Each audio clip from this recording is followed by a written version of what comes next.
Hello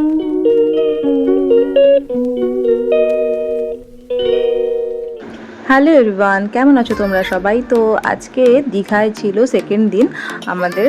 তো আজকে ভেবেছিলাম সবাই মিলে একটু উদয়পুরে ঘুরতে যাব, আর বেলা তখন বেজে গেছিলো 9টা। বেরোতে বেরোতে একটু লেটই হয়ে গেছিলো, ঘুম থেকে উঠতে একটু দেরি হয়ে গেছিলো। তো সবাই মিলে একটু উদয়পুরে যাব, ওখানে গিয়ে একটু সি বিচের ধারে বসবো। তো সকালে ব্রেকফাস্ট কিছুই করা হয়নি, বাচ্চাদের কোনো রকম একটুখানি খাইয়ে দিয়ে তারপরে আমরা সবাই মিলে বেরিয়ে পড়েছিলাম, আর এখানে একটু চা খেতে বসেছিলাম।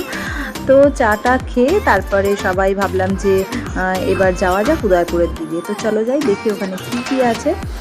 তো এর আগে আমি যখনই দীঘাতে এসেছি উদয়পুরে গেছি, বেশ জায়গাটা ভালো লাগে। তো সবাই মিলে ওখানেই যাচ্ছিলাম। তো আজ এবার মানে উদয়পুরে গিয়ে আমার সাথে একটা খুব বাজে ইনসিডেন্ট ঘটে। সেটা হচ্ছে গিয়ে আমরা জলের মানে সমুদ্রের ধারে আমরা বসেছিলাম। তো আমার সাথে একজন যে বৌদি গেছিলেন, ও বলল যে আমার একটু ছবিটা তুলে দাও। আমি জাস্ট ফোনটা নিয়ে ছবিটা তুলতে গেছি, আমার ফোনটা নিয়ে। তো আমার ফোনটা টপ করে হাত থেকে পড়ে যায় নিচে, মানে পুরো পাথরের ওপরে পড়ে যায়। পাথরের ওপরে পড়ে গিয়ে পুরো এলসিডিটা খারাপ হয়ে যায়, মানে ভেঙে যায় আর কি। ওপরের যে স্ক্রিন গার্ডটা রয়েছে সেটাও যেমন ভেঙে যায়, প্লাস ডিসপ্লেটাও আমার মানে ভেঙে যায়। এত কান্না পাচ্ছিল আমার ওই সময়, কি বলবো, যে একটা ছবি তুলতে গিয়ে এই অবস্থা হলো। মানে মোবাইলটা বোধহয় না বের করলেই ভালো হতো, কিন্তু যাই হোক, যেটা হওয়ার সেটা তো হয়েই গেল, আর দুঃখ করে কিছু লাভ নেই। তো যেটা হয় কি বলবো আর, মানে নতুন ফোন ছিল, এখনও পর্যন্ত আমার ফোনটা 1 বছরও হয়নি, তার মধ্যেই ফোনটা ভেঙে চুরে একাকার হয়ে গেল। আর আমার হাত থেকে এত ফোন ভাঙে জানি না কেন, ফোন প্রচুর আমার হাত থেকে ফোন নষ্ট হয়। তো এই যে সমুদ্রের ধারে এসে তো দারুণ মজা লাগছিল, আর মানে মেয়ে তো খুব খুশি।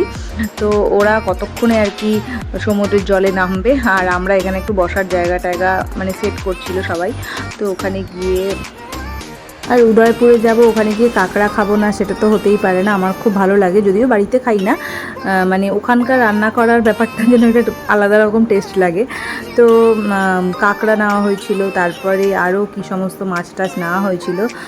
তো বর বলছিল অক্টোপাস খাবার কথা, কিন্তু বাবা একদমই না, একদমই মানে আমি পছন্দ করি না, আমার দেখলেই কীরকম একটা ঘিন ঘিন লাগে। যাই হোক, সেটা আমার ব্যক্তিগতভাবে লাগে, অনেকের ভালো লাগে, আমার পার্সোনালি ভালো লাগে না। তো আমি ওই জন্য অক্টোপাস খাইনি।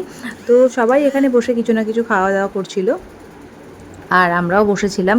কিন্তু যেহেতু আমার ফোনটা ভেঙে যায়, মানে কিছুক্ষণ পরেই আমার ফোনটা ভেঙে যায়, হাত থেকে পড়ে যায়, আর ওই পাথরগুলোর ওপরেই ফোনটা পড়ে।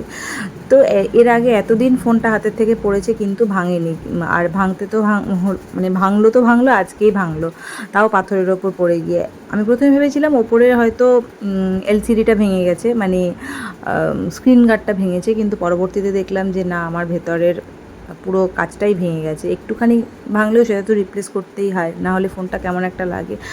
আর আমি ফোন এত ভালোবাসি, মানে কি বলবো, কিন্তু আর আমার হাতে এই ফোনগুলো এত ভাঙে যে কিছু আর বলার থাকে না। যাই হোক, ভেবেছিলাম বড় হয়তো খুব রাগারাগি করবে, কিন্তু দেখলাম যে না, ও ব্যাপারটা বুঝতে পারলো যে আমি ইচ্ছে করে ফোনটা ভাঙিনি, হাত থেকে পড়ে গেছিলো। তো এই যে আপাতত একটুখানি সমুদ্রের কিনারে একটু বসে একটু সমুদ্রটাকে দেখি দু চোখ ভরে, কারণ কালই তো আবার চলে যেতে হবে আমাদের। তো যাই হোক, দীঘাতে গিয়ে কীরকম একটা মিক্স ফিলিংস তৈরি হয়েছে, খারাপও লাগছে ভালোও লাগছে। খারাপ লাগছে এই কারণে ফোনটা পড়ে ভেঙে গেছে, তারপরে বাড়ি যাওয়ারও সময় হয়ে এসছে, মানে এরকম একটা ব্যাপার। তো আর ভালোও লাগছে, অনেক দিন পরে বেরিয়েছি, হোক না সেটা 1 দিনের জন্য হোক বা 2 দিনের জন্যই কেননা হোক, মানে বরের সাথে একটুখানি বেরোতে পেরেছি অনেক দিন পরে, এটাই ভালো লাগা।